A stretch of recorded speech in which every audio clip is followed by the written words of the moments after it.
We're here with Dennis Beavers, and he is going to be talking to us about his book. Dennis, is it okay if we post this on Facebook and put it on the blog and all that good stuff? Absolutely. All right, good deal. What is the name of your book? The book's title is Voices of the Platte and the Pawnee. Is that your original title, or did you kind of go back and forth with different ones? It took a little bit to, get the right feel, right appeal. Yeah. Have you always had an interest in writing?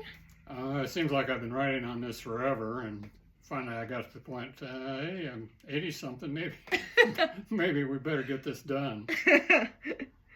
When did you start to think about writing your book? I would say 20, 25 years ago, and it seems like I would write a chapter and then mess around and put things off and delay and procrastinate and write another chapter, and finally got the whole thing put together and searched for a publisher. What is the basic premise of your book? What is it about?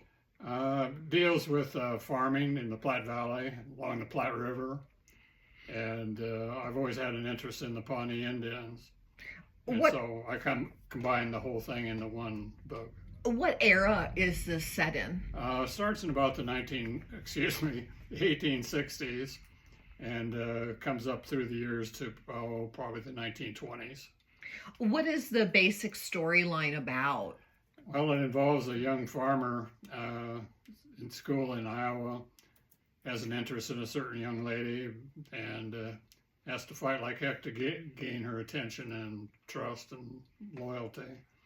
And eventually they decide to move to Nebraska and work on the Pawnee Reservation for their first jobs. And of course the Pawnees were living a pretty tough lifestyle and being attacked by the Lakota. And the whites, of course, were pinching in on their land. So eventually the young couple decides to move further west and homestead in Dawson County and live near Cozad, Nebraska. Is this based in fact, or is this fiction, or what is that? It's a historical novel, and it has basic facts of homesteading and the farming and so forth.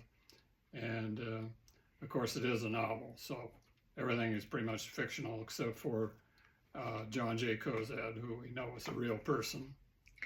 Now, did your story change over the years as you were writing it? Yeah, it kind of evolved, and I actually had one section where I had one of the main friends of the main character. He died from a dementia illness, and then I had him active in further chapters, so I had to do some quick rewriting of that part. What was your method for writing and editing your book? I tell you, it was so haphazard, and trying to get historical facts and make it interesting, and I think I accomplished that. Okay. What kind of research did you do around your book? Well, I used to teach in Cozad Middle School history, Nebraska history, and I had an interest in the Pawnee. And once upon a time, I was playing golf in southwestern Nebraska, and I drove by Massacre Canyon, and the landlord was out there. The guy that owned the property was out there working, and I gained his trust, and he allowed me to walk down through the canyon. And that is where the Lakota surrounded and massacred quite a number of the Pawnee. How did you feel about all that when you went down there? Well, I was very sad, and I didn't go clear to the part where a mass grave existed. So, is that mass grave still there? Yeah, it's still there with a grove of trees and stuff, and I don't know if the owner is still around or not. Do you have a sequel planned for your book? I've toyed with writing about a stroke, and so I don't know if that'll evolve or not. Yeah. And what was your process in getting this book done? Well, it's kind of funny. Like I say, I had the material laying around on the computer for 20-odd years, and I saw kind of a Black Friday offer with a publisher on the West Coast. So I sent the money and the manuscript and went from there. turned out they were quite a crooked bunch. And, my credit card company wouldn't even accept a further payment to them. So eventually I just evolved to have a company print it. Okay, well that's good.